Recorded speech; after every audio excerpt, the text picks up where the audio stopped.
Welcome back, everybody, to the Fantasy Hockey Hacks podcast. I'm Devin Davidson, your host. With me, as always, Bruce Gunther, John Enns, and joining us tonight, special guest Ian Gooding, managing editor for Dobber Hockey. Ian, welcome back to the show. Thanks for having me. I'm glad to be back. Yeah, absolutely. It's funny. Time seems to fly when you're having fun because it didn't seem that long ago that we had you on the show last summer, but it was around the same time. So Yeah. We appreciate you jumping back on. I should mention, I forgot, we are a proud member of the Hockey Podcast Network and the official podcast of Left Wing Lock. All right, tonight we're going to cover the fantasy preview for the Pacific Division, Part 2. Of course, we've got Ian here to go through that with us. He is quite knowledgeable on the Vancouver Canucks. Ian, as I recall, that is your team, no? Yeah, he's got the right shirt. here. There you go. In case you need proof. There you go. I appreciate the vintage shirt. That's cool. Hey, yeah. Stan Smeal. Beauty. Just for everybody, if you can see that. There you go. Very nice. Very nice. Looks good. Hey, Well, thanks. so we'll cover off Part 2 of the Pacific Division, including Vancouver, obviously, Seattle, Edmonton, and Calgary. But before we get into that, we're going to cover John's list like we always do and headlines with the Hacks. And before we get to that, I just want to mention that this episode is brought to you by Pro Hockey Life. The Fantasy Hockey Hacks podcast is a proud new partner of Pro Hockey Life, the ultimate hockey megastore, apparel, hockey equipment, street hockey equipment, training, fitness, in-store services, and much, much more. So be sure to check that out. Links in our show notes. Without any further ado whatsoever, because we don't want to keep you in here all night, John, let's get to John's list. And for anyone who's new to the show, this is basically just John's shit list of players past and present. Take it away, John. This week's member of the list is Brad Richards. Basically for the reason that he was on that 2000s Tampa team with Marty St. Louis, Vinny LeCavalier, and everyone else I didn't like, so. Hence he makes the list. Oh, boy. Yep. Okay. Talent and I be just damned. Didn't like the guy. Yeah, I just didn't like the guy either.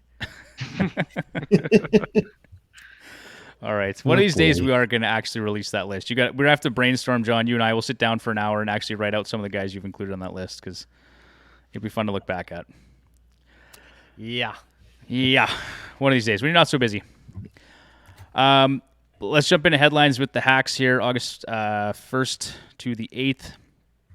And before I do that, too, I should just mention Left Wing Lock has released their draft kits as well, and we are going to be giving away a few of those draft kits starting this week. We've actually got a fun contest we're doing. I've got Mike helping me put something together there. So be sure to follow us on Twitter at FHHacks, on Instagram at Fantasy Hockey Hacks, and we're going to give away a few of those.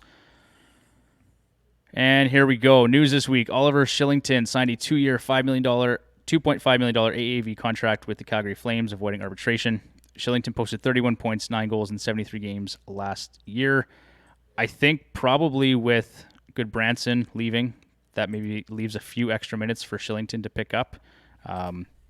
Ian, is he really fantasy relevant in your mind at this point, given that they've got Uyghur there now as well? It's hard to say. I picked up Shillington last year in one league. He was just this is where defensemen kind of go at a premium, and he was a bit hot. So I mean, I did add him. Having said that, it's going to be tough this year in Calgary because they got Uyghur in addition to Rasmus Anderson, Noah Hannafin. The other, Tanev is going to be battling for ice time as well, and also. There's one other defenseman, or just off the top of my head here, that I know I'm forgetting about here. But yeah, it's going to be hard for him to get, Uyghur, I guess I was thinking for defenseman here. So yeah, he's going to be in tough to get some value, I think, but I think the Flames have developed, they have a good defense. But I mean, I guess if you're filling out your roster, he might not be a bad option. But I don't know if I'd say probably second power play unit at best. Yeah. For Shillington. Yeah, limited upside for sure. It's a pretty deep D there that they have in Calgary. And we'll get into that more as we get into the preview as well. So I'm actually curious to hear your thoughts on who might take over some power play time there. Staying in that Calgary Flames train of thought, let's talk about Andrew Mangiapane, who signed a 3-year, $17.4 million contract extension with the Calgary Flames, again, avoiding arbitration. It was a career year for him last year, scoring 35 goals and 55 points in just 15.44 average time on ice. he made the best of his opportunities. There was a lot of love. For me personally, I'm like John. I just don't like the guy. I'm just not a really big Mangiapane fan. I know everyone's really high on this guy, but to me, the 35 goals he scored last year were sort of an anomaly, and I'd be surprised if he put up those kind of numbers again this year. But Ian, maybe I'm out to lunch. What's your take on him? I think it depends whether he's on the first line or not. If he can make it onto the first line with Jonathan Huberdeau and Elias Lindholm, then he might actually challenge for that. But I'm with you that goal total last year seemed a bit high. Like it was kind of like when is he going to slow down? And at the time, he wasn't on the top line. He seemed to have quite a high shooting percentage that you thought would come down. But if you've seen Mangiapane play, he's got a lot of speed. He's noticeable out there. He's made the most of his opportunities, so I think he's got, I think he's got something there. But again, I think after the first line, Calgary scoring is just start to get a little bit thin. Not that it's bad, but it's fantasy-wise, I think it's going to be important for him to get on the top line. In my mind, I kind of see Tyler Toffoli up on that top line, and I think if that's the case. I mean, it could be something that's sort of fluid, and maybe it changes throughout the course of the season. But Tyler Toffoli could be in line for a nice season here if he does get that same placement you just discussed. All right, time will tell, I guess. Mm-hmm. Yeah, I agree. Yeah, it could be Toffoli. You might get first dibs because he's the more experienced of those two. Yeah, a little more proven. Yeah. Okay. Jesper Bratt signed a 1-year, $5.45 million contract with the New Jersey Devils. 24-year-old RFA, avoided salary arbitration. He posted career highs in goals last year with 26 and points with 73. I mean, I don't follow prospects closely, but this guy sort of came out of left field in my mind. He really just came on the scene big time last year. Where are you kind of targeting him in drafts this fall? I think with Bratt, I kind of wrote about him a little bit in an earlier ramblings. He was one of my top waiver wire pickups this past season. So Me too. I think he's got I know Dobber himself says he thinks Bratt is for real. This is a point per game. I know another guy over at Dobber, Mike Amato, was kind of thinking, maybe he's more like a 50 to 60 point guy. I was kind of like, okay, well, I'll kind of meet you in the middle there. Maybe a 60 to 70 point. I wouldn't quite go point per game on him. Maybe if he gets some time with Jack Hughes, he does. But I think I would probably, I'd probably wait on him a bit of fantasy drafts because I know somebody's going to reach for him. Maybe even top 50, somebody's going to reach for him. But I still think he's a solid player. I don't think it's necessarily a fluke with him either. Yeah, I'd agree with that. I think if he gets that placement next to Hughes, he could be a point per game player. I mean, it's maybe not all that likely, but I haven't dug into him enough either to suggest that he should be a top 50 player at this point. But That's interesting. Yeah. All right, a little bit of Oilers talk here. Kyler Yamamoto signed a 2-year, $6.2 million contract. The 23-year-old was an RFA and avoided arbitration. Career highs last year in games played with 81, goals at 20, assists at 21, and points with 41. I'd say, again, sort of limited upside there. Like he's not a guy that throws a ton of hits or blocks or anything like that, but he's probably in that 20-goal, 50-point range, depending on where he's playing, right? I mean, he's had lots of opportunity next to Draisaitl on the second line, and he's kind of struggled to produce at times.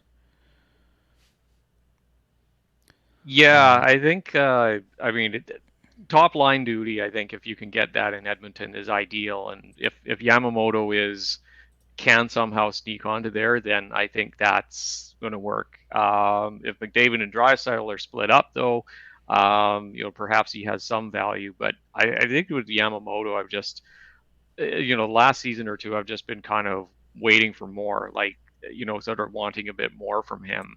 But there's lots of upside there. That's the thing. And I think if he gets on the right line and he's starting to score, then I think he's one of those players you got to pick up immediately. Yeah. So everyone on this podcast here is an Oilers fan, and so I'd love to hear your thoughts on Jesse Puljujarvi. I know you're not an Oilers guy. You and I have chatted about this a little bit. So I'd be curious to know, because I'm sure you followed it, but there's lots of chatter around Puljujarvi and is he a top line winger? Is he not? Mhm. Should he? What are the Edmonton Oilers doing? Well, What's your assessment of that player? Well, I think I realize the frustration with him. High first round pick. The expectations are high, and people tend to be less patient with them. I'm not saying Puljujarvi is going to be a player. I'm not saying he's going to be a top line player. However, there is something on the Dobber website. You can actually find it in the fantasy guide as well, called breakout threshold, where a player needs basically 4 seasons before we start to see what they are capable of. Now, if that seems like a lot, then it's going to seem like even more when you're talking about a bigger player like Puljujarvi. Those type players tend to take even longer. The same goes for smaller players. They tend to go even longer to kind of hit their stride.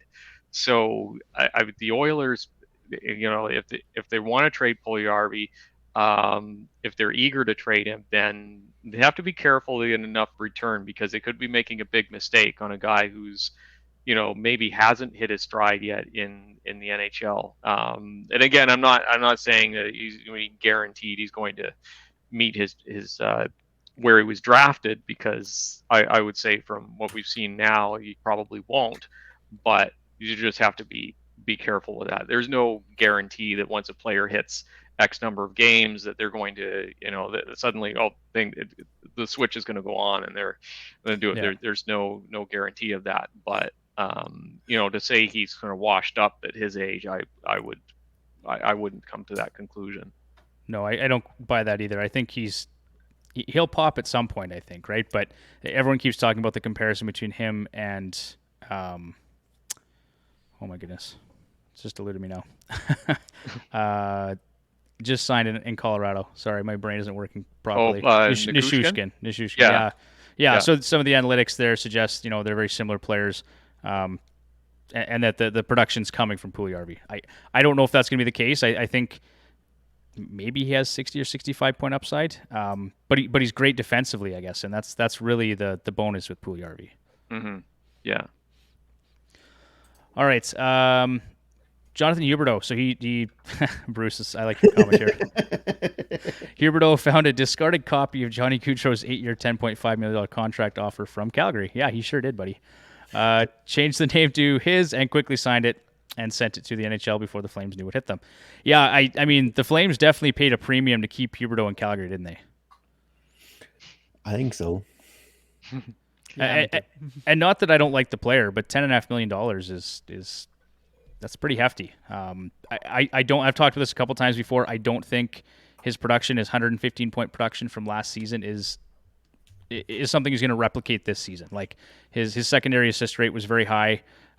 There's a few things there. When I'm looking at his numbers, they're out of the norm, and they're not something we should expect to see again this season. But Ian, what's your take on Huberdeau this year? Yeah, I think it's very hard to replicate 115 points. Just those types of seasons, unless you're Connor McDavid, it's just really, it's asking a lot. But I think at the same time to say, well, his point production is going to go way down in Calgary, I think that's a bit premature. Player like Huberdeau can, is capable. When he's capable of putting up that many points, he's capable of getting close to that again. Funny thing is, and I'll throw this out there for maybe a bit of a plug. I didn't write this, but Dobber has, in his most recent ramblings, which he posts for Monday, has actually gone on record to say that he believes that Jonathan Huberdeau has higher keeper value than both Kirill Kaprizov and Mitch Marner. So, and that's getting a few people chirping back, saying, what are you doing? What are you talking about there? But if you go on to his ramblings, he has his reasons. I think Dobber is more, when he's assessing keeper value, I think he's thinking a lot more near term than a lot of people. I think a lot of people have this idea, okay, what's he going to be like in 5 years? Whereas Dobber's thinking maybe a year or two, which is where I tend to lean as well. And that's and I know I'm somebody that has Huberdeau on my dynasty keeper team, so I'm hoping that he comes through for the Flames, even as a Canucks fan, dare I say. But I think that they're, if say Huberdeau, let's say in a 12-team draft, if Huberdeau falls to the second round, I'm going to grab him. If people are that down on him, like, look, that's the opportunity to grab him. He was tied for second in scoring last year. Calgary's not going to score as much as Florida will, but I think he's easily capable of hitting 100 points with Calgary. I've kind of got him. I think he's going to take a bit of a step back. I not a huge step back, but I think I can see him somewhere in that 90 to 95 point range. Like, that's more where I see him producing this year. But saying that, he's going to be given every opportunity to produce in Calgary. Like, he's now unquestionably, in my mind, their best player. Yeah. And when you're getting paid that much money, you're going to get top line. You're going to get first power play minutes. He's the best center, everything. Like, he's basically their centerpiece now. Now that Gaudreau's gone, now that Tkachuk is gone, this is their star player, is Jonathan Huberdeau. The other thing to think about is everyone talks about him in Florida playing with Alexander Barkov, but 5-on-5, they didn't really play together, right? He played a lot of time with Sam Bennett and Duclair, or Sam Bennett and Owen Tippett, or Reinhart and Sam Bennett. Like, so I think Lindholm is an upgrade over Sam Bennett. So there's no reason 5-on-5 he can't produce at a better clip in Calgary, assuming all goes well. And then two, the goaltending in the Pacific Division and the division in general is weaker than what he saw in the Atlantic. Yeah. So while I say I think he'll come down a little bit, I mean, there's some other things working in his favor too. Yeah, agreed. All of that. The scoring, there wasn't much time with Barkov last year. Power play time. But if you go to Frozen Tools and you look at the line combinations, they were on different lines. And I think that's one of the reasons Florida was such a strong team last year, is that they didn't stack their first line. They had enough talent that they could spread over 2 lines, heck, even 3 lines, that teams just couldn't stop them. Yeah. Even the fourth line too, and they had Mason Marchment on there. Like, every time he was on the ice, he seemed to get a goal or an assist. It seemed like there's lots of balance there. Lots. Yeah, I might remember that 6-point game that he had. Yeah. I think I had him on my roster at that point too. I just lucked out. I was lucky my opponent benched him that week. I dodged a bullet there. No kidding. Yeah. All right. Some more news here. The Bees making some noise today. So Patrice Bergeron, 1 year, $2.5 million with potential performance bonuses. Another $2.5 million in potential performance bonuses. And David Krejci, 1 year, $1 million with up to $2 million in bonuses. So all of a sudden, the center depth in Boston looks a lot better than it did yesterday. Yeah. I mean, the fantasy outlook for Pasternak and Hall and everyone else in the top 6 is much more appealing now than it was. I mean, they're still going to struggle here in the first couple of months of the season, right, with all their injuries. But no question, they're happy to have those 2 guys back. Yeah, I mean, you're getting. They've basically got everybody back eventually. Plus, they've got David Krejci, who they could have really used last year. I think having Krejci as their second line center would have really helped them in the playoffs. So, that with the injuries, I think people were going to quick to sort of write off the teams that's going to fall out of the playoffs is going to be Boston. And I think now, especially now they've got Bergeron coming back, you kind of know about the injuries to Marchand and McAvoy, and you can sort of plan around it. I'm kind of thinking, hey, not so fast here. I don't think we should be writing off the Bruins just yet. They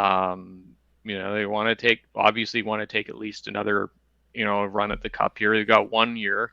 Bergeron and Krejci are signed for another year. They're basically year to year here. So we'll see. I mean, eventually they'll have to dismantle that team. But for now, I think they're still very much a legitimate threat in that conference. They're just going to have to sort of manage the first month or 2, and as long as they don't fall too behind the 8 ball, then I think they'll be okay. So just in keeping in line with that division, a lot of people have been talking about the Ottawa Senators and their playoff aspirations for next season. Like, is that a realistic expectation for Senators fans? I just, someone's got to come out, and I don't know who it's going to be. I like a lot of the moves they made this year, but I just don't know if it's realistic to picture them in the playoffs next year. I think it's hard to just kind of say these teams will make it and these won't. Like last year in the Eastern Conference, the gap between the playoff teams and the non-playoff teams was huge. It was probably bigger than I've ever seen in any conference ever since they went to sort of a conference version of the playoffs. I could be wrong, but I think this year it's going to be a lot closer. You're going to see much more of a playoff race, kind of how you saw in the Western Conference, where you're going to have a few teams that are, like the Vancouvers and that were kind of on the bubble there, who kind of make it close. So it's kind of hard to say. Could the Senators be in? I think they're at least a bubble team. You get, you pick up Giroux, you pick up DeBrincat. I think you upgrade in goal with Talbot. I think they're definitely be better. I wouldn't say they're a lock to make the playoffs, but I think you could say that you're kind of in the mix.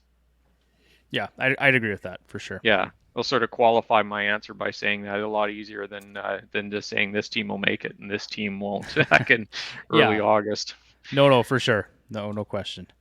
It could be very interesting here for the last couple of playoff spots, like whatever the 7th and 8th or the wild card spots. That could be the very interesting or entertaining part there, because like you said, it's going to be a lot more competitive. I don't know. Montreal's not really going to be all that competitive, I don't think, this year, but Buffalo looks better. Detroit got better. Ottawa got better. It could depend on how Boston's start goes. If they have a terrible start, they could be one of those teams at the bottom's fighting to get back in too. So it'll be a lot of fun to watch. Mm-hmm. All right, and then just a couple last pieces of news here for headlines. Pavel Zacha avoided arbitration, 1-year deal, $3.5 million with the Bruins. Lawson Krause signed a 5-year, $21.5 million extension with the Arizona Coyotes. He's expected to be a staple in the top 6 and power play 1 this upcoming season. Career highs last year of 20 goals and 34 points. I got to tip my hat to him. I don't know that I would have signed a 5-year deal with Arizona, but although if someone paid me $21.5 million, I'd probably be inclined. But I just don't see that team getting better anytime soon. Well, you know what? Lawson Krause might be a third-line player on a lot of teams, but he's getting paid to be at least a second-line player in Arizona. So if you want the minutes, that's where he's going to go. 5 years might seem like a lot for Lawson Krause. Over $4 million might seem like a lot for Lawson Krause, but they're offering it to him. He'll take it. The guy just wants to play hockey, I guess, and it's going to still be a very long rebuild. Like Arizona looks like they're at least another 2-3 years away from even knocking on the door for a playoff spot, but they seem to at least have a plan anyway. It's a very long-term rebuild plan, mind you, but it's a plan, and the fact that he's there 5 years means that he could get a taste of the playoffs by the time of the end of that contract. Yeah. And the contract puts the Arizona Coyotes over the salary cap floor. That's the most important part. Good point, Bruce. That could be the most important part. All right. We're done with headlines here now. So but before we move into the fantasy preview, I just want to let our listeners know that as a member of the Hockey Podcast Network, the Fantasy Hockey Hacks podcast is a proud partner of DraftKings. The action never ends at DraftKings Sportsbook, especially this summer. With tons of ways to bet on all your favorite sports, you can feel your fandom and feel the heat of the season like never before. Plus, right now, DraftKings Sportsbook is giving new customers a risk-free bet up to $1,000. That's right. Make your first bet up to $1,000, and if it doesn't win, you'll get another shot to cash in. You can throw down on all the major action for baseball, golf, MMA, and more. Plus, with the same game parlays, spreads, money lines, over-unders, and props, your betting options feel endless. Best of all, DraftKings is safe, secure, and reliable. You can deposit and withdraw your cash whenever you want. Download the DraftKings Sportsbook app now. Use promo code THPN. Make your first deposit and get a risk-free bet up to $1,000. That's promo code THPN. Only DraftKings Sportsbook. Minimum age and eligibility restrictions apply. See show notes for details. If you or someone you know has a gambling problem, crisis counseling and referral services can be accessed by calling 1-800-GAMBLER or just reviewing the information in our show notes.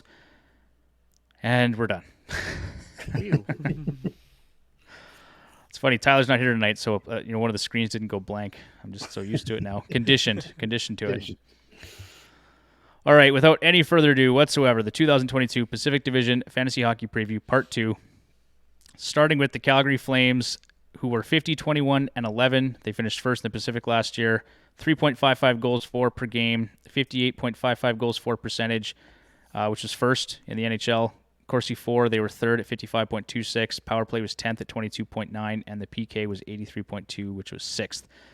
In terms of the schedule, they've got 10 back-to-back sets this season, tied for third fewest with Dallas and Edmonton, and 38% of their games are played on light days. That's days with fewer than 50% of teams in action. Key additions, as we mentioned, Jonathan Huberdeau and Mackenzie Weegar. Some key departures, Johnny Gaudreau, Matthew Tkachuk, Kalle Järnkrok, and Eric Goodbranson.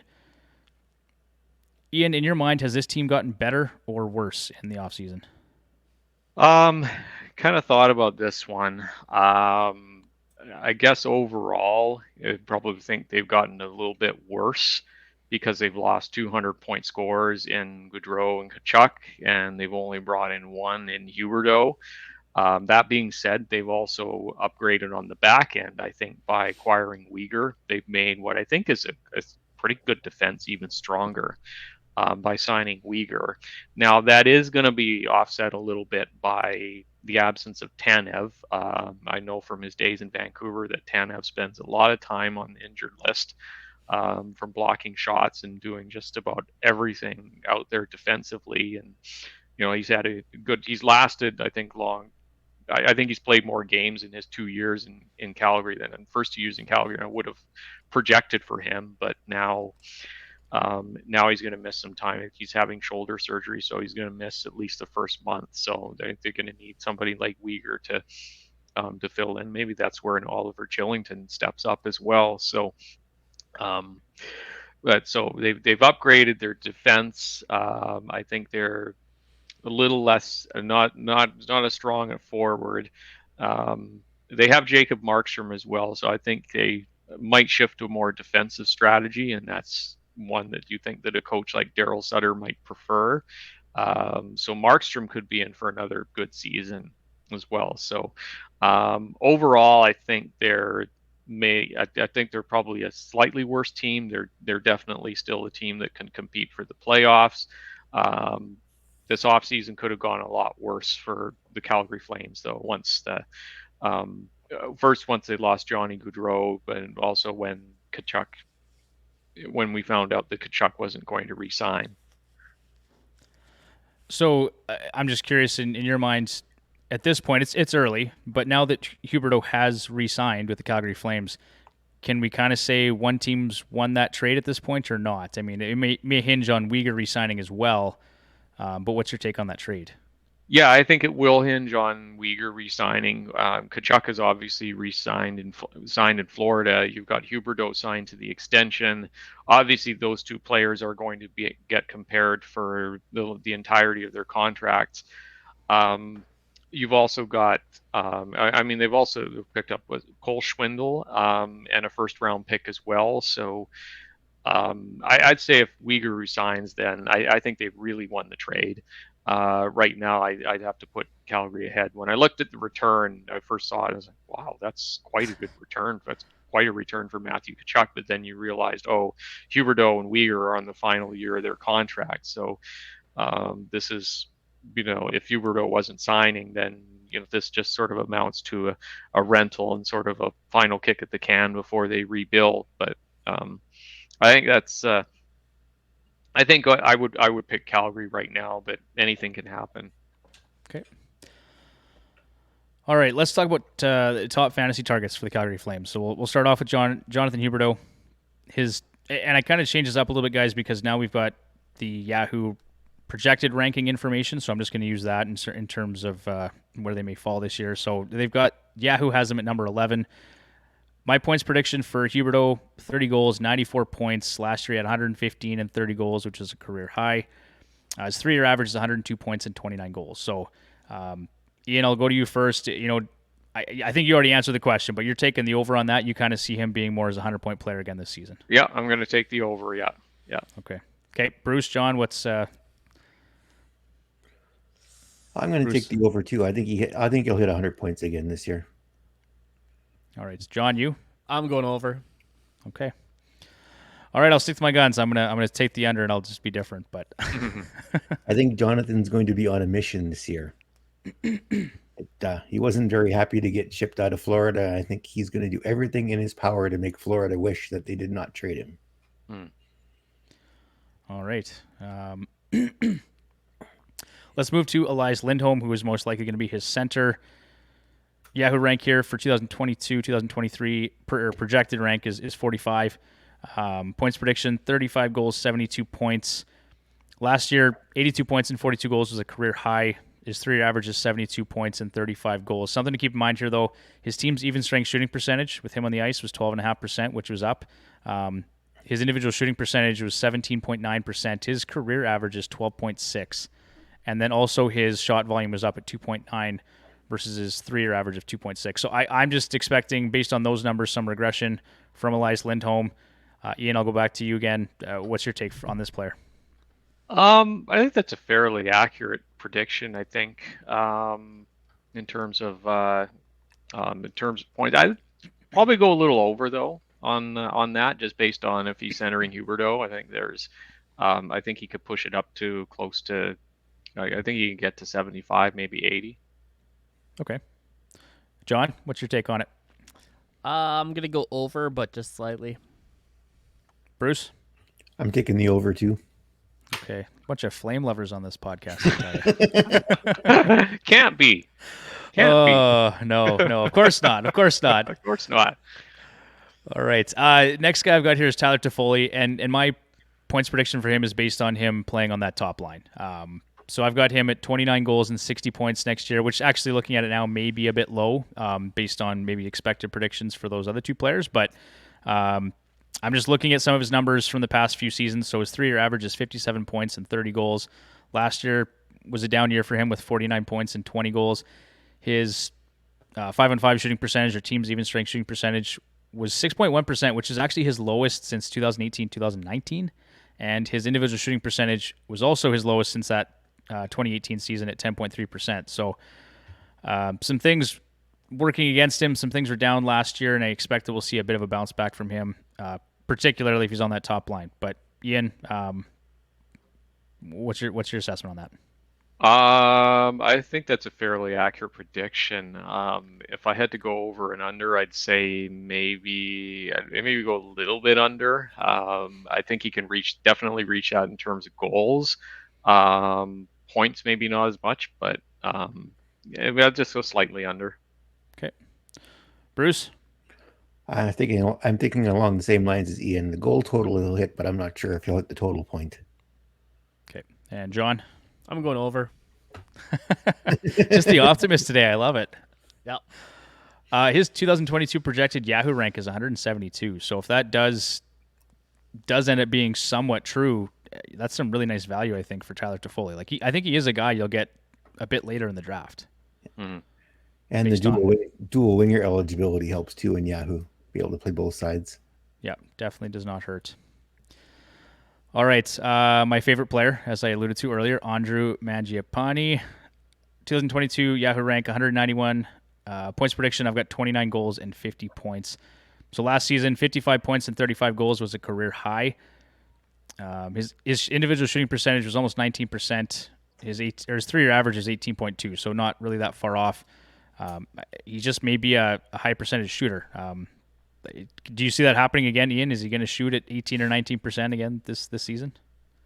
I don't think he will. No. If you're looking at, I think that was quite high, and that was one of the concerns we had with Mangiapane. But I think the way that things are shaking out in Calgary this year, I think he could still. He could still have a decent year. I mean, keep in mind he shot 19, nearly 20% the season before. So I mean, both seem quite high, and he actually increased his shot total slightly. Actually, not slightly. It was over half a shot per game. So, I think there's, it might be a high shooting percentage might actually kind of be the norm for him. So, I would say just to answer the question on the over under, I would definitely have to take the over on the projection for him. Okay, John. So of course Ian goes, yeah, I'm definitely taking the over, and I'm like, man, I want to take the over. I'm going under. Okay. Bruce? I'm going over. I think on the points, like I could see him going a bit over. Goals, like 35 to me just seemed outrageous last year. I just don't see it again, but I don't know. They'll probably stick it to the others this year, and I'll be eating crow next year. So, all right, Michael Backlund, 2022 Yahoo projected rank 269 points prediction. I've got 16 goals and 48 points. Some notes on him. Last year, 39 points, 12 goals. His shooting percentage was down. It was actually his lowest since 2011, 2012. He was a double-digit shooter in 6 of the last 9 seasons. So he was at 5.6% last year. I think based on that alone, we'll see a bit of a regression, some positive regression. His IPP of 60 was also his lowest since 2018, 2019. And his secondary assist rate per 60 was down 67% from the year prior and 42% from 2019, 2020. So suffered from a bit of bad luck as well. And I think we'll see a little bit of an uptick in his production. Ian, what's your assessment on Michael Backlund? I would probably go the under on Backlund. We kind of see him get onto some streaks there. As you mentioned, a bit of bad luck in terms of overall scoring, but I think we kind of have a sort of a book on him by now. Fairly long career. I'd say he's a consistent 40-point player. I wouldn't go too much higher than that. He's consistent in terms of shots per game. Could go a little bit higher in the shooting percentage, so there might be more goals. Valuable player for the Flames. I think more in real life than in fantasy. So I'll take the under. Yeah, I would agree with that. He's definitely a player that has more value in real hockey than in fantasy for sure. All right, John, are you taking the over again? No, I'm taking the under. All right, Bruce? I'm going under. I've had him. I picked him up a couple of times on one of his hot streaks. Then he quickly cooled off, and then the only real reason why I kept him in Yahoo was for face-off wins. Gotcha. Yeah, to me, he's a streamer. I think he can be a valuable streamer at times. Okay, Sean Monahan. Everyone kind of left this guy for dead last year. He had season-ending hip surgery. So he's been struggling with that. I remember there was somebody, I can't remember who it was, but it was one of his teammates was talking about how he basically hobbled to every practice and game. Maybe it wasn't last year, the year before. And it obviously impacted his level of play. So his projected Yahoo rank here, 542, so basically just waiver fodder. Points prediction, I've got 16 goals and 42 points. Last year he had 23 points and 8 goals. His 3-year average is 44 points and 18 goals. He is in a contract year, so, I mean, does that play a factor? I don't know, but some people believe it does. His 7.2 individual shooting percentage last year was the lowest of his career. He's a 14% career shooter. 1.7 shots on goal per game. His career average is 2.3, and then there was a dip in his ice time, though, too. So he was basically playing third-line minutes, and his power play time was way down. And his team's even strength shooting percentage is down at 4.8% as well. So there's some signs that regression could be coming, or he may just be completely done and washed up. So Ian, what's your take on Sean Monahan? Yeah, I think the hip issues have really affected him. Like his production has really fallen off a cliff, and it's not just one season now, it's been multiple seasons.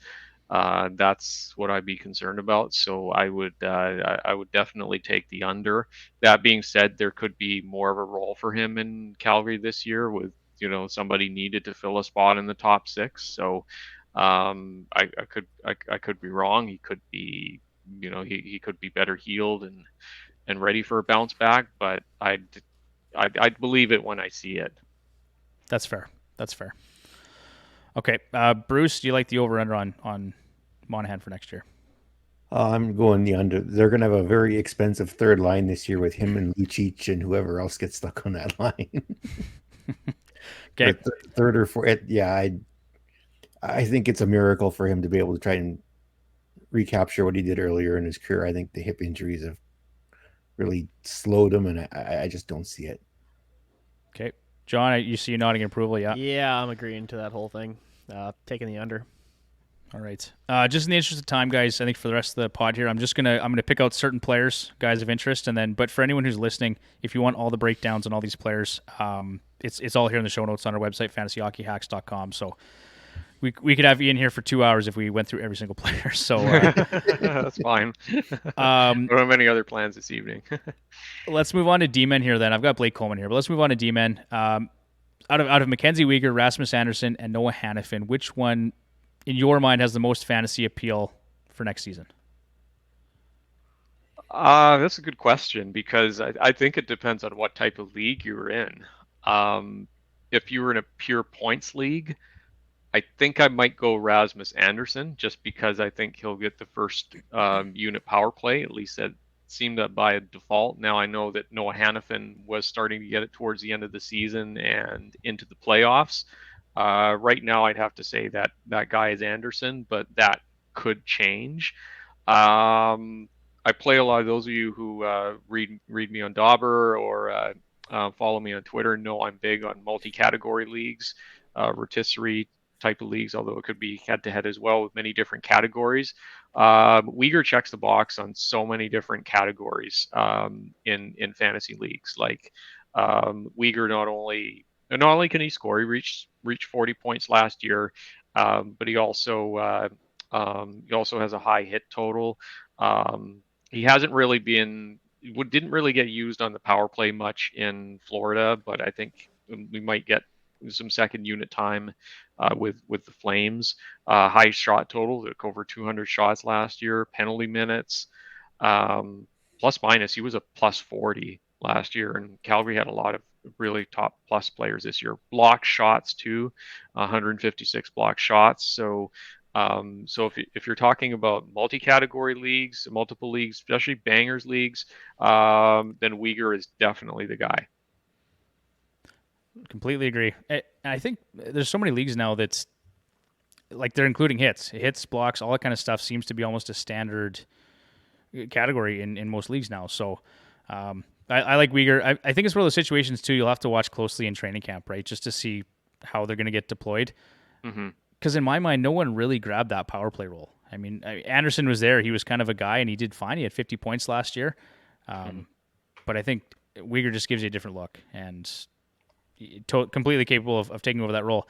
Saying that, Noah Hanifin, I think he had something like 22 points in his last 22 games or 25 games or something. So he really came on strong last year. I'm curious to see what he does this year. Yeah, we could be sleeping on Hanifin. Hanifin might even be that guy.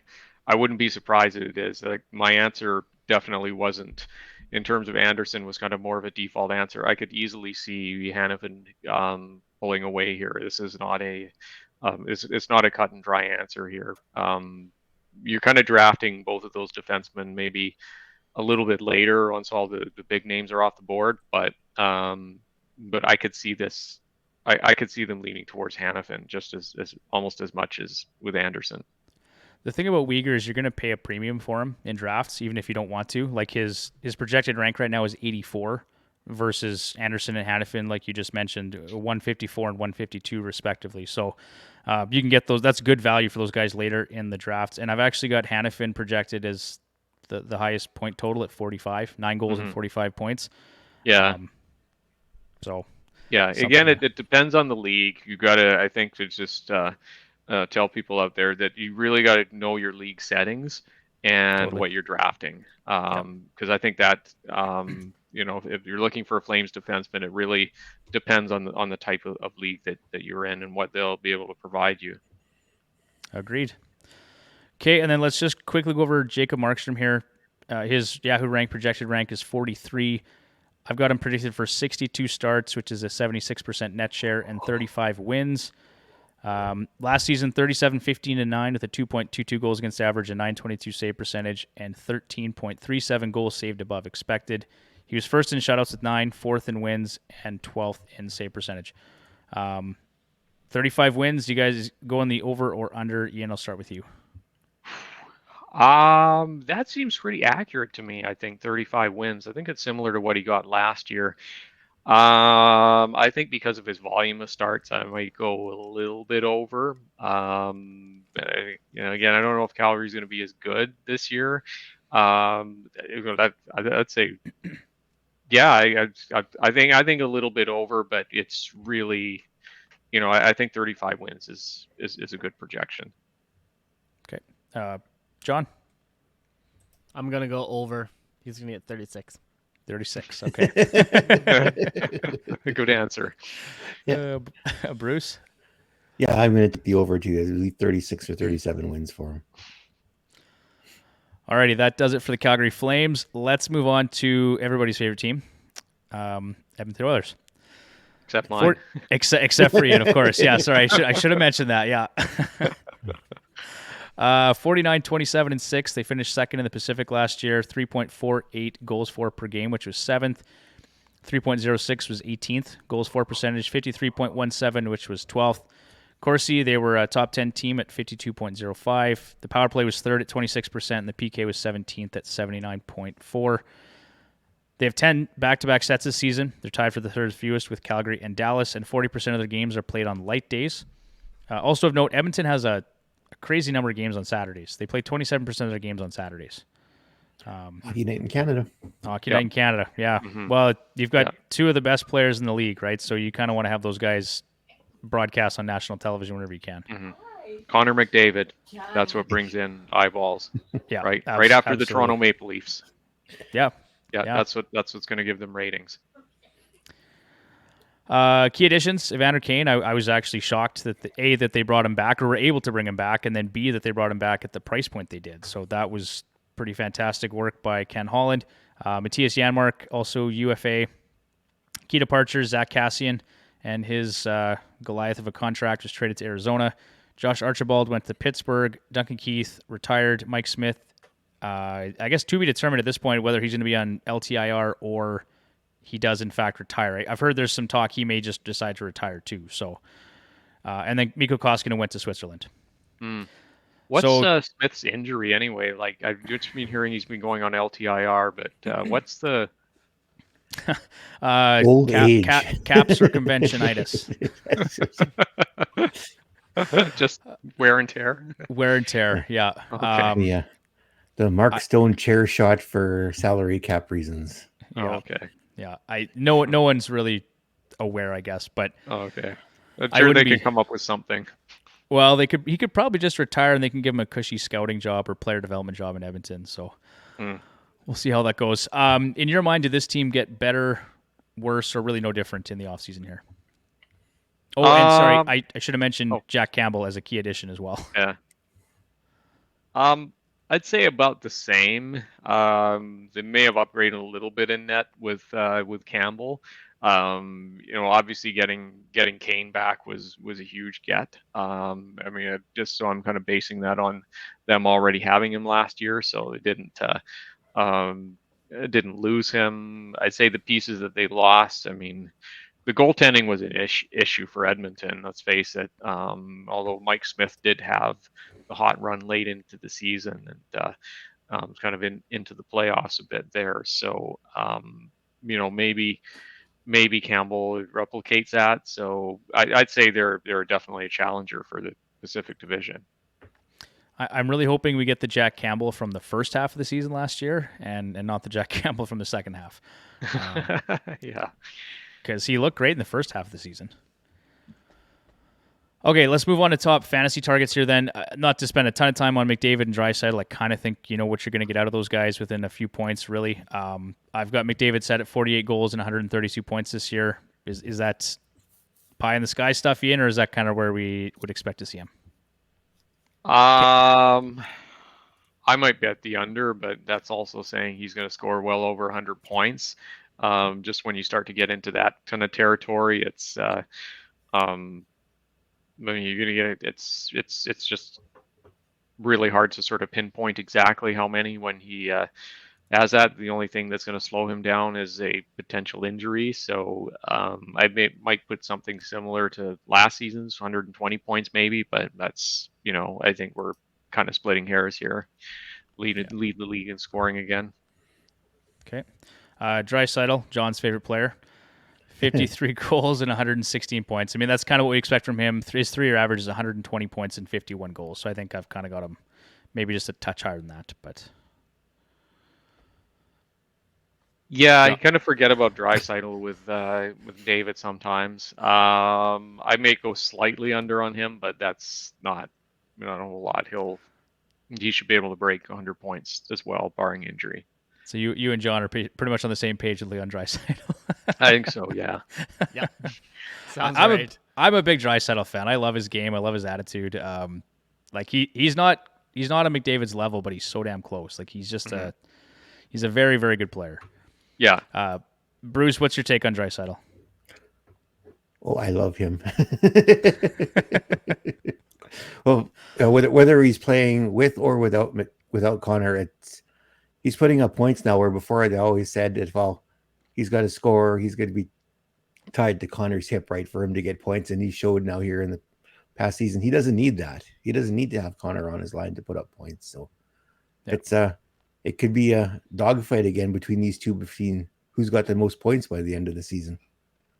It definitely could be, and I actually would venture to say he would have led the Oilers and the NHL in scoring in the playoffs last season had he not had that high ankle sprain. Yeah. He was 1 point behind McDavid playing on 1 foot, basically. Oh. Yeah.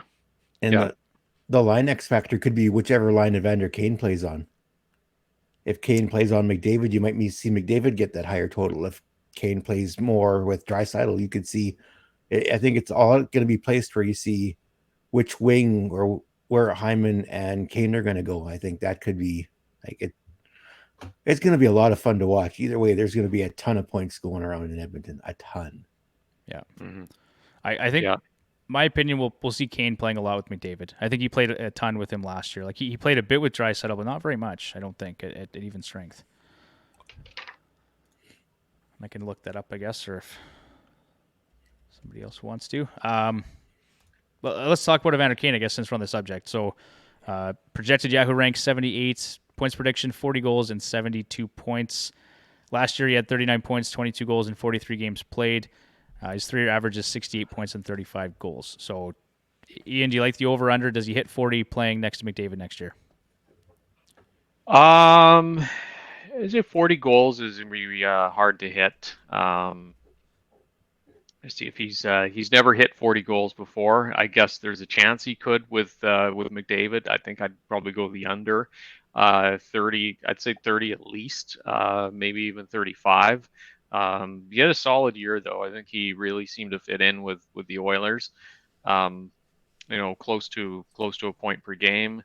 So I could, I think I'd probably go around 35 goals for him. Or for prediction, points maybe based on points, maybe go a little bit under. But you got to really like Kane as well. I mentioned Uyghur as a great multi-category option. Kane also fits that category as well, so he's going to get drafted higher than his real point production. So if Kane is say just under a point per game, then he's going to go proportionately probably with point per game players in multi-category leagues, and that's just because he takes so many shots. There's also a lot of hits that he provides as well. So those types of categories. With Edmonton, they only got 4 power play points with Edmonton last year, so that might be a bit of a disadvantage. But he could, now that he's got the contract, he's not sort of on that half year prove it any contract anymore. He could be that guy on the first unit power play. Could be a much better total there. So that's somebody I think you've got to really probably push up your rankings, especially in a multi-category league. Yeah, I totally agree. I'm just looking at his hits per game last year, 3.14. That was the highest he's produced since 2014-2015 with Winnipeg. So, I mean, he was great last year. I know all of us Oilers fans were really concerned about him coming in and what was he going to do and how was he going to mix in with the team. He was great. I mean, by all accounts, he did exactly what he needed to do, and there's no drama. It was great. And then, yeah, he's just a guy, like you said, you push him up your rankings based on his category coverage. Yeah. Okay, John, are you taking the over/under on 40 goals and 72 points? That's a tough one. I'm actually gonna take the under. Okay, Bruce. I'm going to take the over. I don't know if he's going to hit 40 goals, but I think he'll hit a point per game in terms of total points. I like your thinking. I have him in 3 leagues, so I like your thinking. All right, the next player I want to talk about for the Oilers was Ryan Nugent-Hopkins. So his Yahoo rank, projected rank, is 129. I've got him for 24 goals and 69 points. Yeah, John, nice. I know, buddy. Yeah. Last season, 50 points, 11 goals in 63 games played. His 3-year average is 66 points and 22 goals. His individual shooting percentage last season, 7.1%. He ranged from 11.9% to 16% in the previous 4 seasons. So his shooting percentage is way down. And I think, like, just in terms of goal scoring production, we're going to see a much better year from him. Ian, are you buying on 24 goals, 69 points, over or under? What do you think? I think I would go the under in terms of points. For goals, he definitely should improve on 11 goals. I think you're right in terms of that he's gotten snake bitten a little bit in terms of shooting percentage. He had a bit of had some injury issues this past season. Missed some games. Looks like both from a shoulder injury and a lower body injury. So I might be tempted more to go around to 60 points for him, but a higher number of goals. Although granted, he's not. He's proven, and I think in past seasons he's more of an assist guy. Yeah. All right. John, I know you're a big Nuge guy. Is that reaching a bit? 24. Yeah, exactly. The jersey back there. 24 goals, 69 points. Is that too much? Yes. I hate to say it, but yes, I'm going to take the under. Not by a whole lot, but yeah, I'm taking the under. I think health would be a big thing with him. If he can play a full 82 games, I think it's achievable. But yeah, I'd probably take the under on that one as well. Bruce, what do you think? I'm going to be different. I'm going to take the over. He's going to get 70 points. For the first time in his career. I like it. Yep. I hope he does. Mm-hmm. Okay. One more forward here, and we'll talk about defense. I want to talk about Jesse Puljujarvi. So his projected rank, 274th. I've got him for 20 goals and 44 points. A couple things to look at here. So he had 25 points and 10 goals in his first 36 games played. So that was an 82-game pace of 57 points. And then he followed that up with just 11 points and 4 goals in his next 29 games. His time on ice dipped. It was below 15 minutes in the last 29 games versus 17 minutes in the first 36. And then his power play time on ice was just 26 seconds in the final 17 games. So, I mean, as Oilers fans recall, he was quite effective before he got injured, and then he got COVID, and then it was just like seemed to just completely derail his season. His playoffs were obviously not great either. I think he had 3 points in 16 playoff games or something. It was just not good. So I guess my question to you, Ian, like, can he be a 20-goal, 44-point guy, or is that just not where he's at right now? I think he could. He's had stretches where I think he's been really effective. Obviously, the playoffs, Oilers fans would sooner forget about what Jesse Puljujarvi looked like in the playoffs. But he had some great stretches last year. I think at the start of the season, we kind of looked through his splits. He had 16 points in his first 20 games, and we kind of thought, finally he's arrived. Jesse Puljujarvi, Jesse, I guess the correct pronunciation, has arrived. But then things started to kind of slow down a little bit. As you mentioned, there was the injuries and there was COVID, and it was kind of a bit of a funny season that way. So I think that's a fairly accurate prediction. And what I might, I give Oilers fans a little bit break here and maybe go a little bit over on Puljujarvi. Okay, I like it. John, you've been the optimist all episode long. Are you taking the over or the under on Puljujarvi? I'm taking the over. I like it. Okay, Bruce? I'm being optimistic too. I'm going over. Me too. The Bison King will reign again. Okay, let's move on to defensemen here. So obviously we've got Tyson Barrie, Evan Bouchard, and Darnell Nurse as the 3 fantasy-relevant defensemen. I've got Barrie here for 8 goals and 49 points, Bouchard for 12 and 45, and Darnell for 12 and 46, assuming Darnell stays healthy. But I think a lot of this is going to hinge on who takes power play 1. And I think, Ian, correct me if I'm wrong, it probably is still going to be Tyson Barrie. That's kind of the expectation right now, that he'll continue to get power play 1. I think so. Yeah. I mean, you got to look at the contract. That often is the deciding factor on who gets the time. And Bouchard is, um, he was still an RFA status, so he's still on sort of his entry level deal. Whereas, or correct me if I'm wrong, he may not be, but I think he is. Barry though is at 2 more years at 4.5 million, so I think that's where they will lean towards again, is that Barry will get first crack, whether that's fair or not, whether Bouchard is the better defenseman, and a lot of people will say that he is, and I'm not sort of disagreeing with that. I think he's got a better all round game than Barry does from watching the two of them play. But yeah, I think that's probably where they go in terms of power play. But I wouldn't be surprised at all if it's Bouchard at some point during the season. Yeah, all of us Oilers fans are just clamoring for Bouchard to be on the top power play unit. But the thing is, that's kind of all Barry does proficiently. Is he's a power play specialist, and if you take that away from him, he's a third pairing D man that plays limited even strength minutes and costs you almost $5 million. So they got to use him somehow. Yeah, I mean, I can remember Barry when he was with the Colorado Avalanche, and they were in the midst of their really rock bottom season. I remember watching the Avalanche play live that season, and they used Barry a ton. And honestly, he should not have been out there. But they didn't have much in terms of defense, so they had little choice. Yeah. Yeah. The thing that's interesting too here is Yahoo's actually got Bouchard ranked at 110th, and Barry's at 268. So unless that's a typo, I have to go check that again. But a lot of people are expecting Bouchard to be on that top power play unit going into the start of the season. So I would just caution fantasy managers who aren't maybe as familiar with the team that. Well, Barry's a good sleeper. Then I would definitely draft him higher, but he might be one of those sneaky picks, and that you can grab before everybody else scrolls down their rankings and sees his name. Yeah, absolutely. Yeah. All right, and then let's talk about Jack Campbell here quickly. Yahoo rank 118. My prediction for him, 54 starts, 65% net share, and 33 wins. Ian, are you taking the over or under?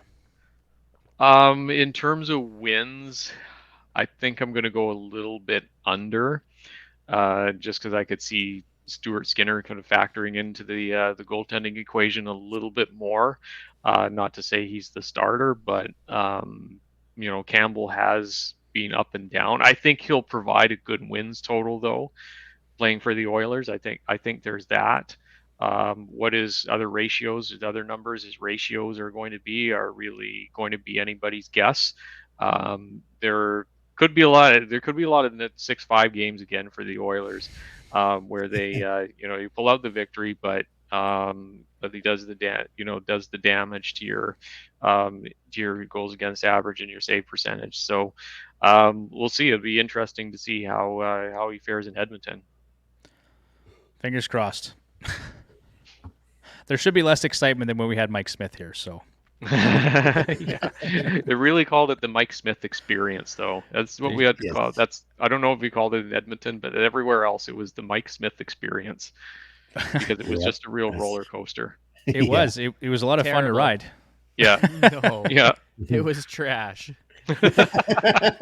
John just can't handle it. He's a permanent resident of John's list. It was never boring. No, I mean, never ever boring. Not. I say it was fun because he'd make some brilliant passes. There was that one where he passed the puck out to McDavid on that breakaway. I think it was in overtime, and they scored that game. And it's like stuff like that was fun. But then for every one of those, there was 2 turnovers, in his own end or at the blue line that just made you pull your hair. So yeah, a little less chaos with Jack Campbell there, I think. Hopefully. He will be missed. Mike Smith will be missed. I don't know about Oilers fans, but everywhere else in the league, he will be missed. He will, dearly, I'm sure. Yeah, yeah. Okay, let's move out to the Pacific Northwest then and talk about the Seattle Kraken, and then we'll get on to the Vancouver Canucks. So Seattle 27, 49, and 6. They finished 8th in the Pacific last year. Goals for 2.60 was 28th in the league. Goals against per game 3.46 was 24th. Goals for percentage. They're 27th at 42.86. And then Corsi 4, actually, they managed to be not a bad team. They're 14th at 50.59, so possession numbers were not terrible. Power play and PK were terrible, though. 14.6% of the power play, and the penalty kill was 74.9%, so 31st. Some notes on the Kraken here. They have just 8 back-to-back sets this season, second fewest among all teams in the NHL, and 37% of their games are played on light days. Something to keep in mind when looking at Philip Grubauer for your crease for next year. Key additions: Andre Burakovsky, Oliver Bjorkstrand, Justin Schultz, Martin Jones. Key departures: Hayden Fleury. And maybe let's just talk about Grubauer quickly first. I think I've got him as a volume starter next year. Like, Martin Jones isn't going to challenge for a lot of starts in Seattle, even if they're not great in my opinion. I've got him at 55 starts, 67% net share, and 28 wins. Ian, what's your take on Philip Grubauer next year? I think that's an accurate number in terms of starts. For wins, I'm going to go the under. This is an expansion team. Well, it's going to be in its second year, although they're probably going to be a little bit better. Grubauer was not good last season for fantasy teams. He had the big contract. There were the expectations. There was the thought that Seattle was going to be maybe a bubble playoff team, and that their strength was really in goal, and that didn't happen. It could well improve this season, but the Kraken, I think, in terms of defense, are bringing back largely the same defense core as last season. So I wouldn't count on necessarily big improvements here. So I think I would go I would go less on Grubauer. Okay. Is he a guy that you'd roster in any scenario next year for fantasy? I think I would. I mean, if we're talking late rounds, if I'm sort of desperate, to fill a roster spot, then I grab him, and who knows, right?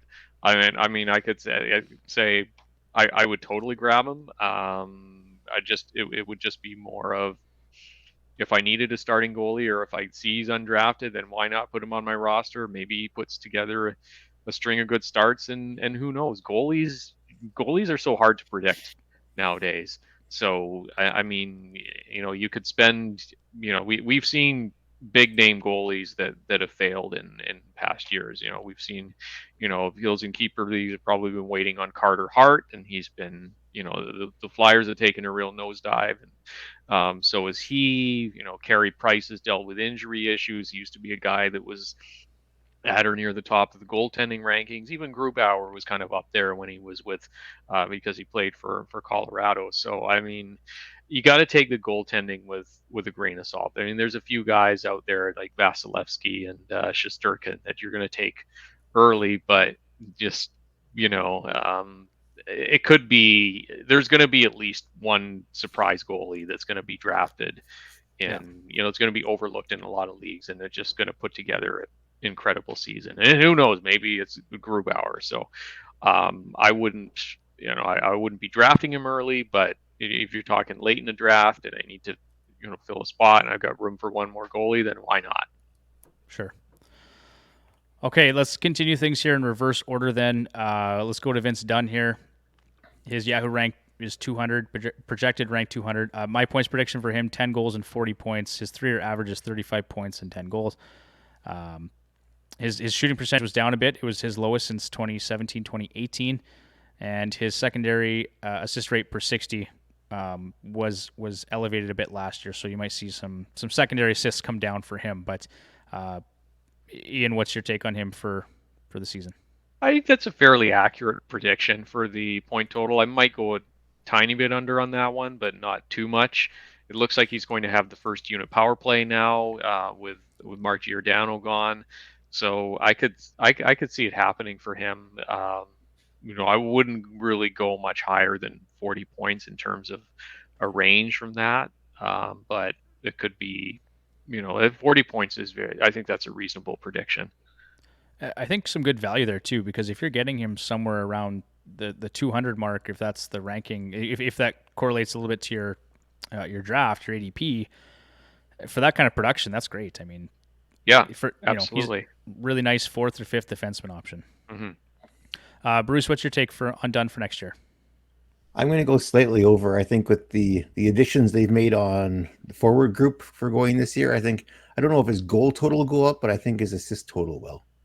I think his total points will be over 40. John? I'm going to take the over, but just slightly.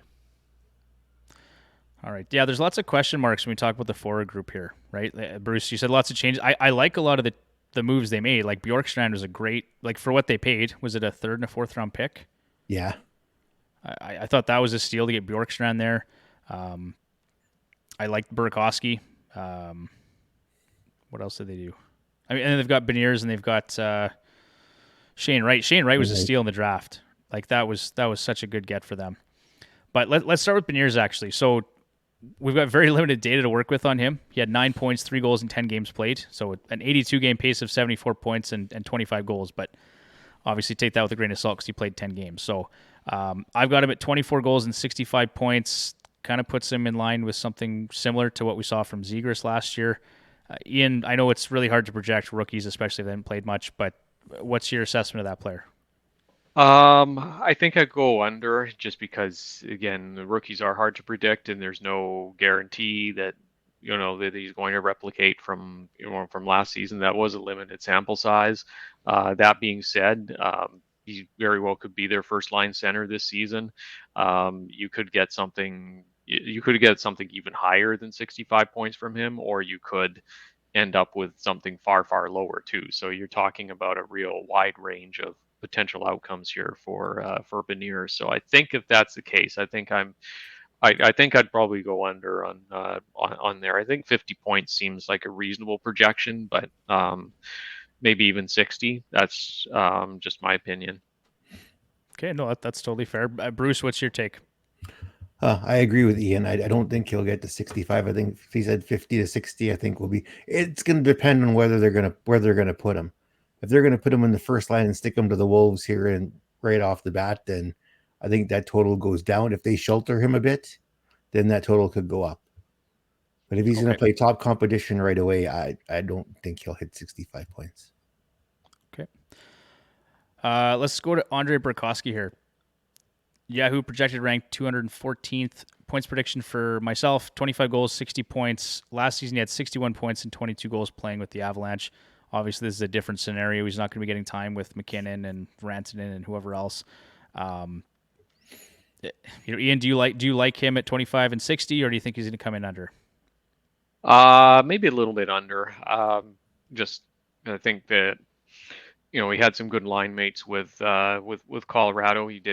I think he did at times play on the top line, so I think that kind of helped his point total a bit. And as we kind of saw in the playoffs, he was kind of a bit of the odd man out there. So at times, so I might go a little bit under. I mean, you got the contract now. He's going to be a top 6 player for Seattle. I think 50 points is within reach.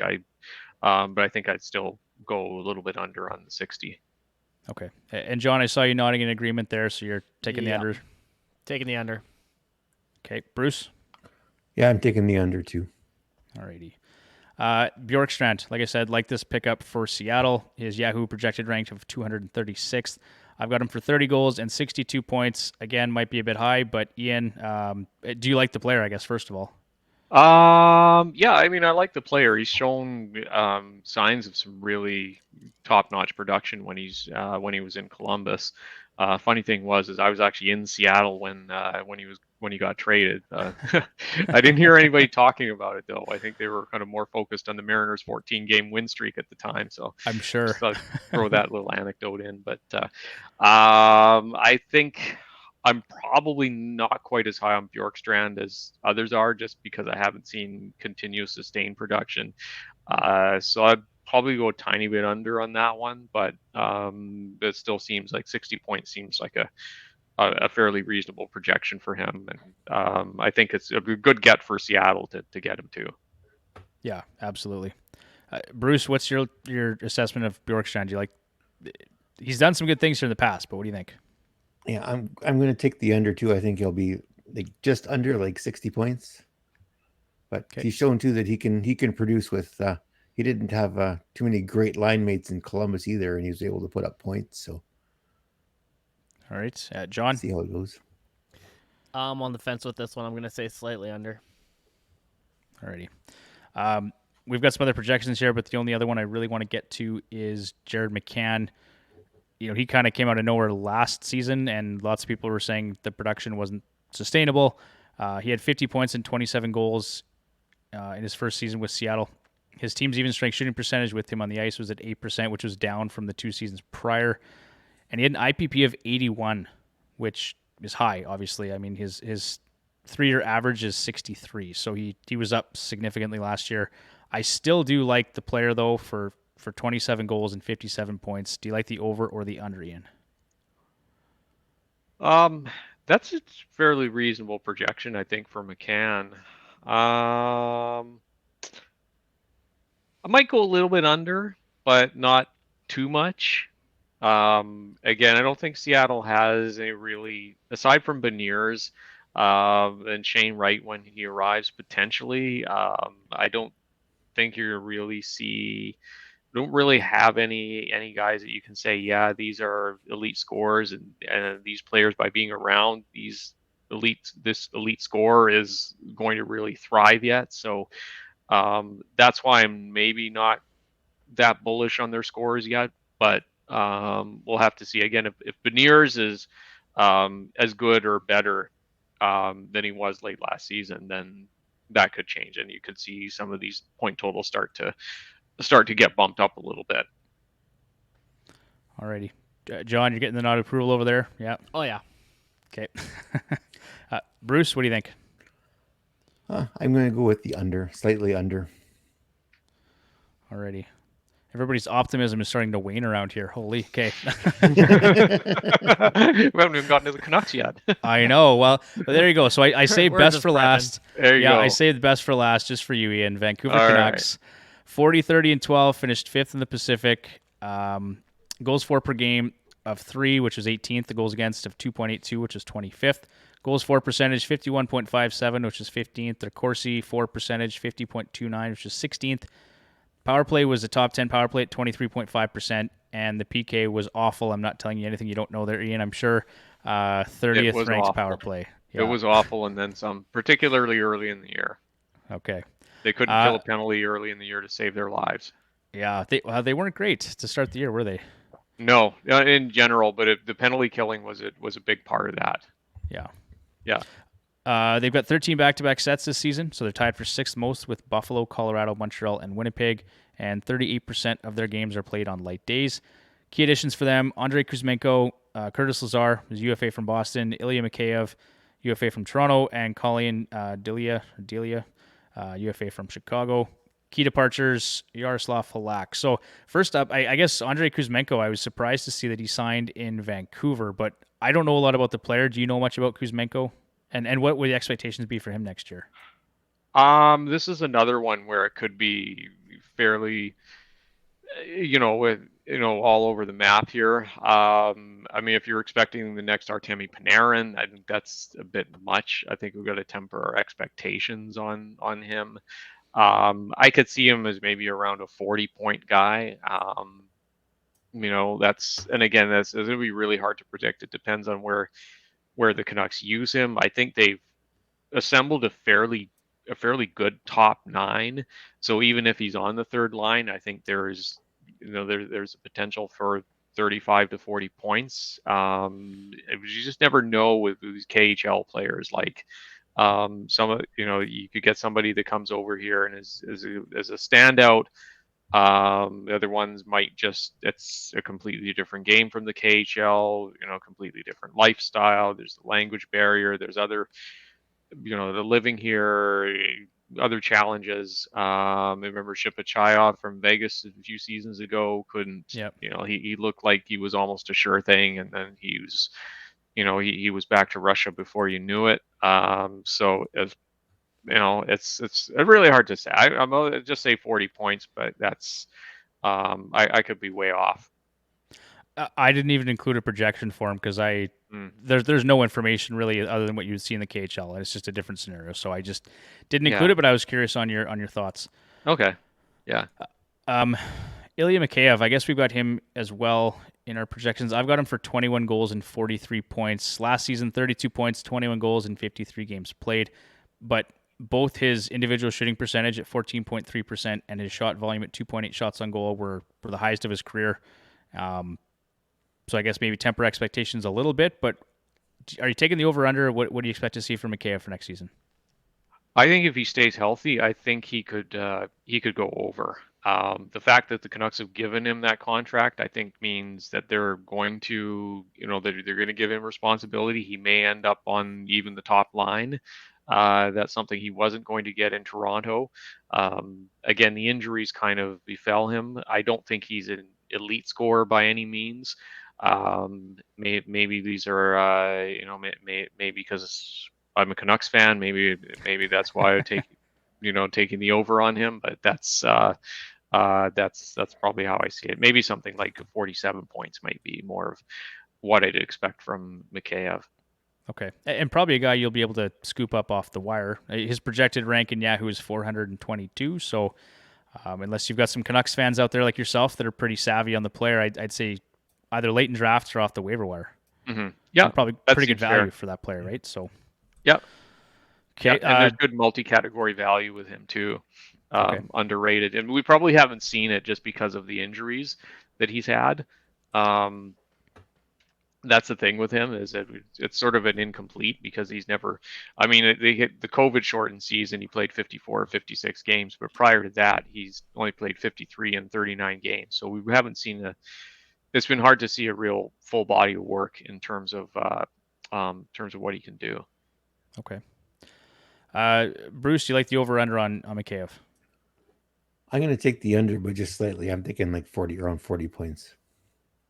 John nodding. Okay. Under. All right. Connor Garland. This one, I'm going to go to him next because I find him to be interesting. Everybody was really high on him coming into last season. I think he had a pretty good season in Arizona, his last year there, and there were lots of high expectations for that player. Didn't really quite live up to him. He had 52 points and 19 goals in 77 games played. His projected Yahoo rank 261, and my points prediction for him 22 goals, 58 points. Ian, what's your take on the player? I think I'm going to go a little bit under on Connor Garland, and that's not because I don't like the player. I think he's when you watch him play, he is fairly noticeable. I am seeing he got 20 points in his last 19 games, so there is that. I may be underestimating him a little bit. It might put him slightly under, or just say I think that's a fairly accurate point projection for you. Garland has been discussed in trade rumors here. Just because it was the old management, the Jim Benning management that signed him, and then the new management has taken over. And although they haven't made any big trades, it might be they might look at him as not a key piece. Now, one piece I'll just throw this out there. Garland actually had a better points per game under Travis Green than he did under Bruce Boudreau. Most Canucks after Boudreau was hired had improved point totals. That includes Pettersson, Besser, are two notables. There were some others as well, but Garland's production actually declined a bit under Bruce Boudreau. So I'm kind of thinking he might not be a Bruce Boudreau guy. One of the reasons I think maybe he did get 20 points in the last 19 games is the Canucks had a few injuries. There was the Horvat injury. So I think there was a bit of increased. They had to lean on Garland a little bit more. His ice time had jumped over a minute per game over the previous quarter. So there is that. So I think I would have to go a little bit under on Garland. It's not because I don't like the player. I love the way he plays. I love how he's a small guy out there, and he's just doesn't take any smack from anybody. Doesn't let that bother him. Not at all. No, I like his playing style too. He's a guy I take on my team, no question. Yeah. Okay, Bruce, do you like the over/under on Garland? I'm going to say over. I'm going to say he makes the 60 points. Okay. John? Under. Alrighty. I know you're saving your words for Pettersson, John. That's what's going on here. You can take first crack at Pettersson. I don't mind. Oh, there you go. Yeah. Well then. Okay, so 20, like his Yahoo rank, projected rank 47, so he's quite high. Points prediction, I've got 33 goals and 74 points. He was actually kind of funny. When I looked at his shot volume, I think it was basically the exact same every season for the past 3 years. Correct me if I'm wrong, but it was pretty. And then his shooting percentage. Actually, no, that was fine. But it was his team's even strength shooting percentage was down. He was at 7.6%. So his previous 3 seasons, he had been 13, 12, and 10. So some positive regression probably coming there. 3 average is 74 points and 33 goals. So I just kept him basically where he was at. But John, I'll go to you first on this one. Do you like Pettersson for next year, over or under? Loaded question. Did you know he's a member of the list? But Oh, I did not know that, actually. Okay. spoiler alert. Yeah, no. I'm actually going to take the over on this one. I think he's going to hit point per game. Okay. All right. And But Bruce, yeah, no, you're still don't like the guy. still the well, and conversely, Bruce is basically the president of the Elias Pettersson fan club. So, Oh yeah, Bruce, I'm going over. I'm going way over.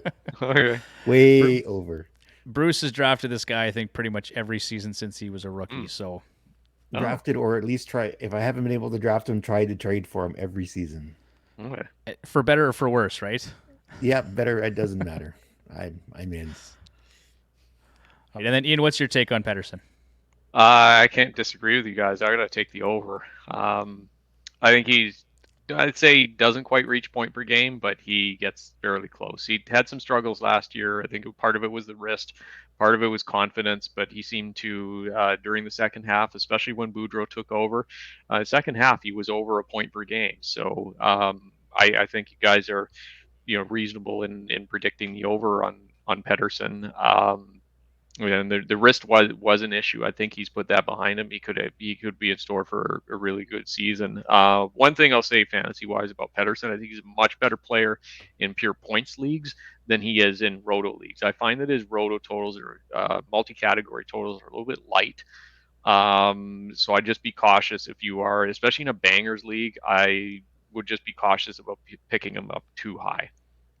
Yeah, I was just going to ask you, does that Yahoo rank, projected rank, concern you at all? I mean, at 47, it may be hard to return value based on, especially in multi-categories leagues, right? But I mean, the injury concerns or injury history is a concern as well.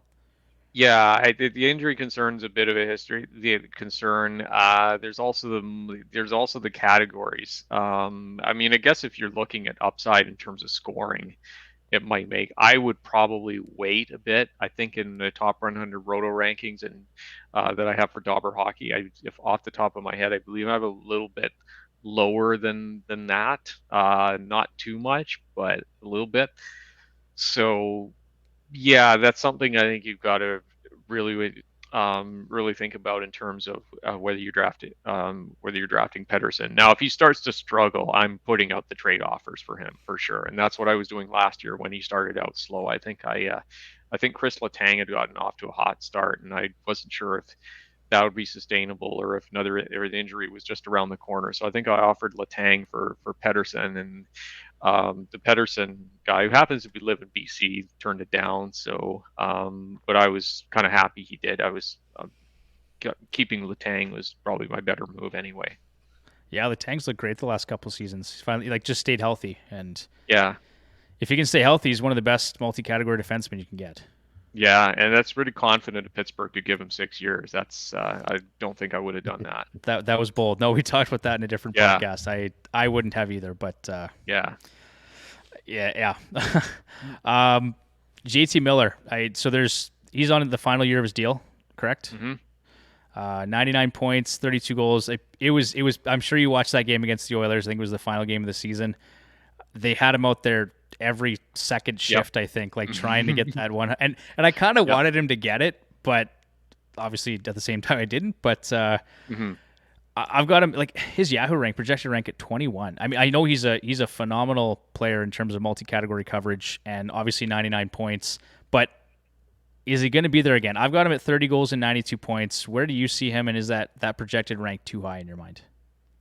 I might go a little bit under in terms of the point total. I'd say definitely a point per game player. I think you could make the argument that Miller is the best scorer on the Canucks. Point per game, maybe even better than Pettersson. I think the reason Yahoo has him ranked so high is that he, unlike Pettersson, he does a lot in multiple categories. He's got a great hits total. Hits double in a full season. He hits double-digit hits.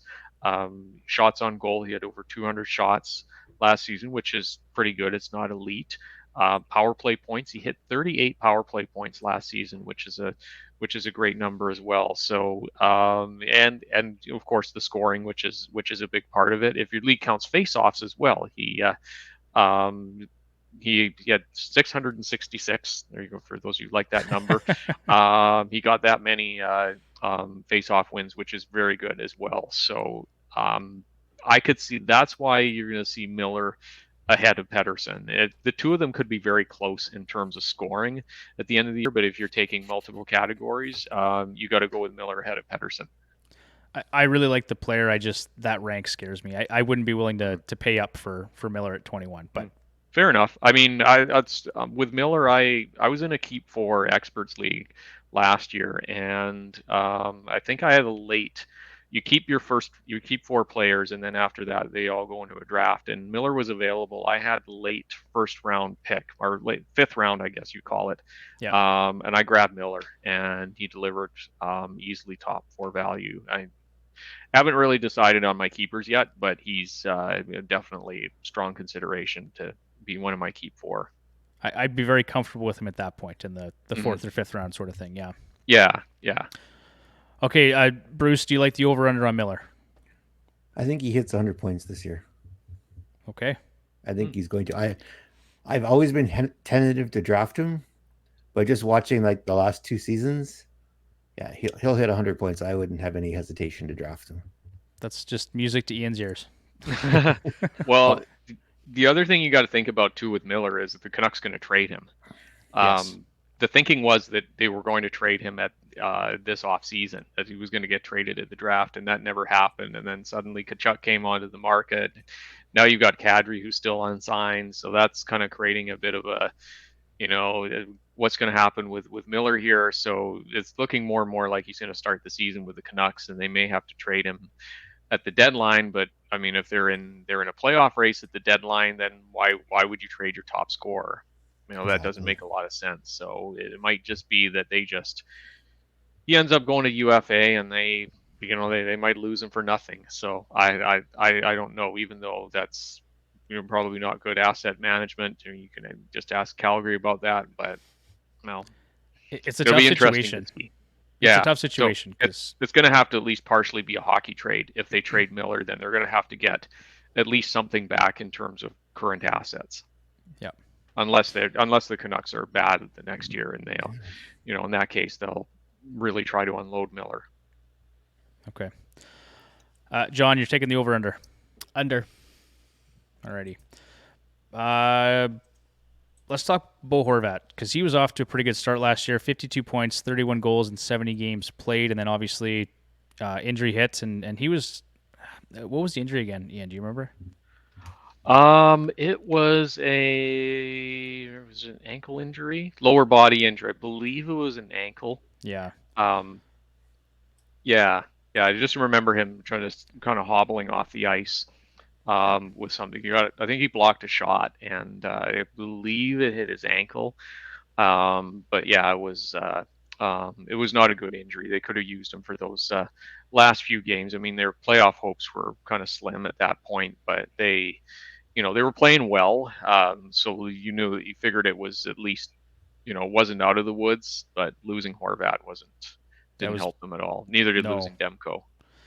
No, not at all. I like Horvat, especially in leagues that count faceoffs, right? I think he's got a pretty good faceoff percentage. My points prediction for him, 31 goals and 60 points. His team's even strength shooting percentage was 6.6% last year, which was the lowest of his career. So just in terms of puck luck and things like that, maybe you see a bit of positive regression that way. Do you like the over or under for Horvat for next season? That seems like a fairly accurate prediction. He's been consistent, like in terms of his 82-point game pace. He's been fairly consistent. Maybe be usually between 55 to 65 points. So I mean, as long as he can stay healthy, maybe go a little bit over. There's a bit of an optimistic, but I think 60 points is a very reasonable prediction. Okay. Bruce? I'm going to go push on this one. I think 60 points is bang on.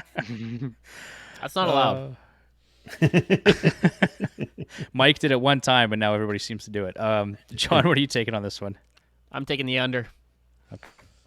I want to just touch on Brock Besser really quick, and then we'll talk about Demko, and we'll wrap things up here. So Brock Besser kind of had a bit of a down year. Like, it was 46 points, 23 goals in 71 games played. His 6.5 even strength shooting percentage was the lowest of his career. He'd been a 11.5, 12%, 5-on-5 shooting percentage in the previous 2 seasons. And his 3-year average is 63 points and 28 goals. So my prediction for him, 29 goals, 67 points. Ian, do you like the over or the under? I'd say the 67 points is probably what you get if everything goes right for him, if he stays injury free, if there's no slumps. Accounting for those things, I would have to say I would take the under. It might be more like 60 points. Even to hit.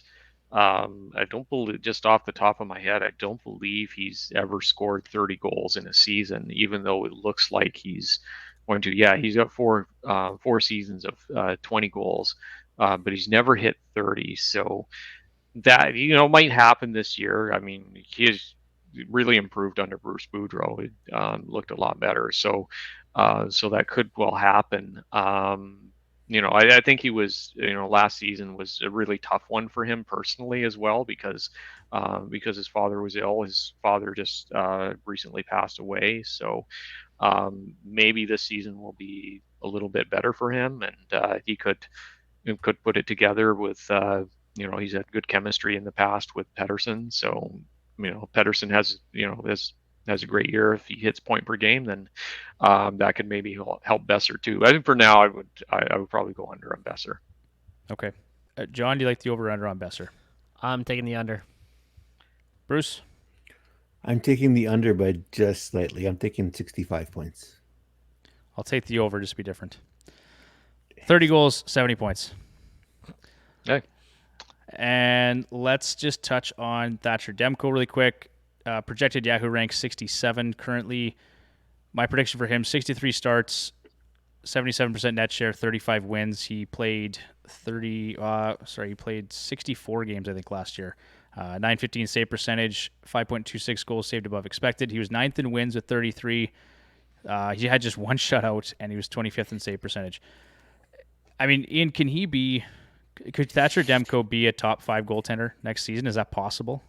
That's a great question. I'd say if the Canucks are a good team, if they're a playoff team, then he has the potential to be, based on volume, because he's going to start a lot. I think Spencer Martin is a solid backup goalie in the limited duty that he's had. He's played really well, so I hope that he gets at least a few starts, that they don't ride Demko too hard, like they're not playing him like 70 games or something like that.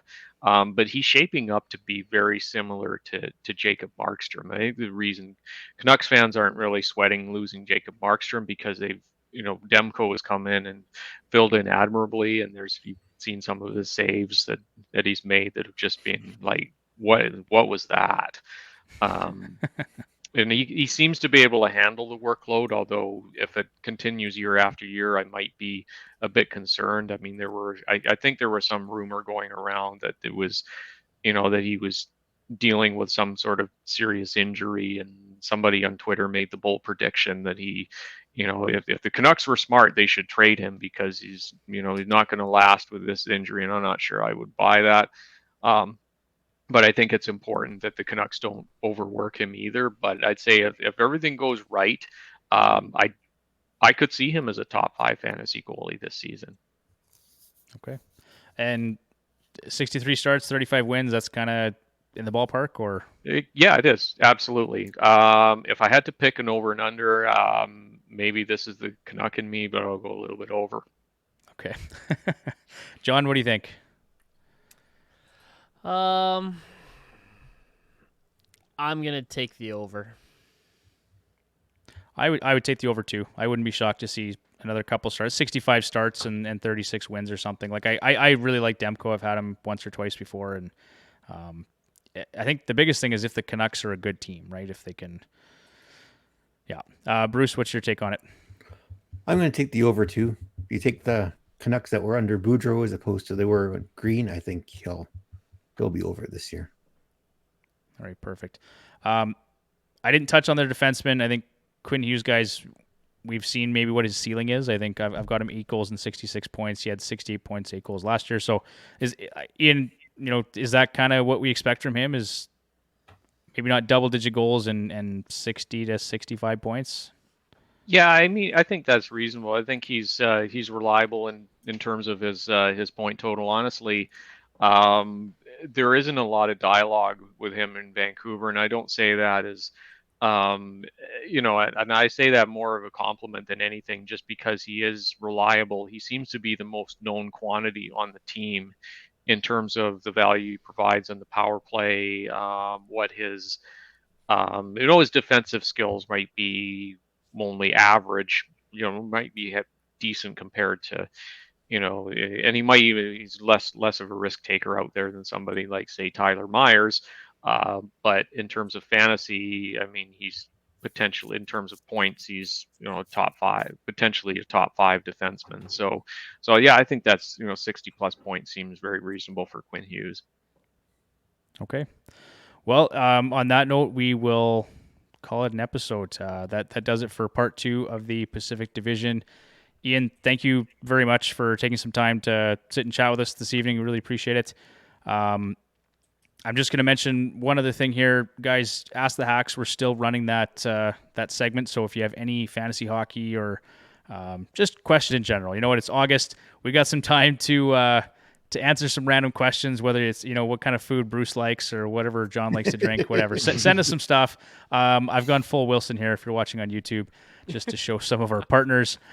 And anyway, for the Ask the Hacks, get entered to win a free 1-year subscription to the Left Wing Lock iPhone app by submitting your questions.